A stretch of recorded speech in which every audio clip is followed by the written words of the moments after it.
4 ways to help your child adapt to life's rapid changes. If you're a parent, you often feel that life today is complicated, overloaded, and moving at warp speed. Technological advances like AI are creating exponential change. The world is getting hotter, and the future is hard to imagine both for ourselves and our kids. The world is brimming with uncertainty as life races forward. Scientists are calling our era the Great Acceleration, and it's creating unprecedented challenges for us as we raise our children. As mental health professionals working with families, we meet so many parents who are afraid that their kids aren't equipped for all this change and uncertainty, and to be honest, we're worried, too. In our practices, we see wonderful, talented kids who are also brittle and anxious, struggling with motivation, acting out with anger and frustration, or disappearing into their devices. Teens who struggle to know themselves, faltering into adulthood. And the data confirms that kids' mental health is truly suffering. According to the Centers of Disease Control and Prevention's Youth Risk Behavior Survey, in 2021, more than 40% of high school students showed signs of depression, and even pre-pandemic nearly 1 in 3 adolescents had an anxiety disorder.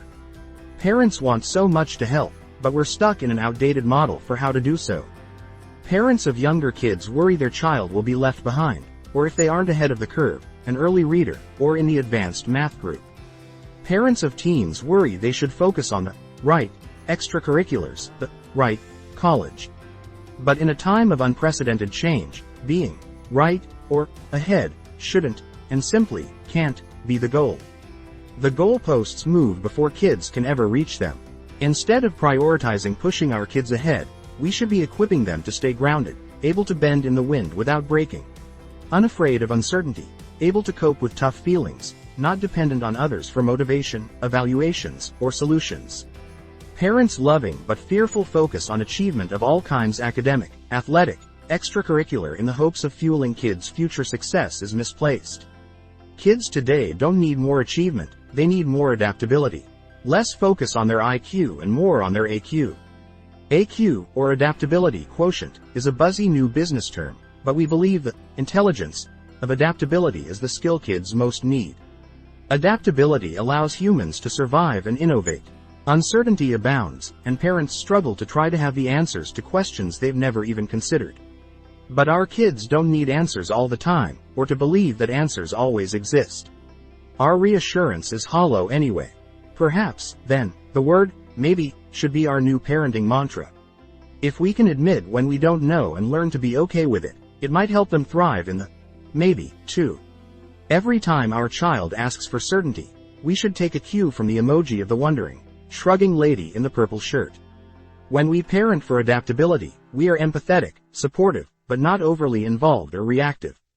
Think about offering curiosity and asking them what they think the solution should be.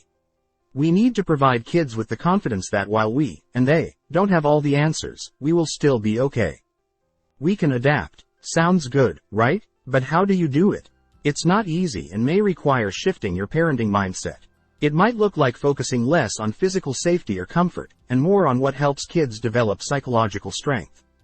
Things like mindfulness and self-care, learning to tolerate difficult emotions, and practicing resilience in the face of failure. Valuing our connections with one another and focusing on gratitude over grievances. Redefining success as not what you achieve but how you adapt. Once we decide to prioritize building adaptability in our kids, how to do it becomes a series of strategic choices across childhood. Here are some strategies for your playbook. Do less. Less is often more with parenting, and much of the time doing nothing is the hardest and best parenting move. Allow your child to feel hurt or afraid or uncomfortable. Be present, be empathetic, just don't immediately intervene. A kid will only become adaptable when given the opportunities to do so. And they will sense a parent's confidence in them in that pause. Manage uncertainty. Instead of fixating on it, at best all we can provide our kids is the illusion of control rather than actual absolute safety, and this cycle of fearing danger and the unknown increases anxiety and makes kids fragile. For example, when we track our kids' whereabouts via their phones, we're assuaging our own anxiety at the expense of their freedom and independence.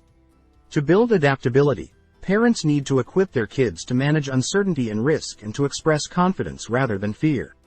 Set and hold some limits on our on-demand, instant gratification world. Help your child develop self-control over the unlimited amount of dopamine, a feel-good brain chemical, available to them thanks to modern life. Don't let kids become dependent on technology's frequent hits of neurochemical reinforcement that keep us scrolling, playing, and posting. We can all become immune to real life's more subtle but far more sustaining pleasures if we spend too much time in the digital world. Get your kids outside, let them be bored, encourage low-tech creativity and real-life interactions with others. Embrace difficult emotions like fear, sadness, and uncertainty. Teach your child to be awake to themselves, to know how they feel and to be unafraid of those feelings. Show them that feelings are simply clues, not facts, and that often if we wait long enough, they will change by themselves. Accept their emotional discomforts just like inevitable physical discomforts. Practice riding the wave.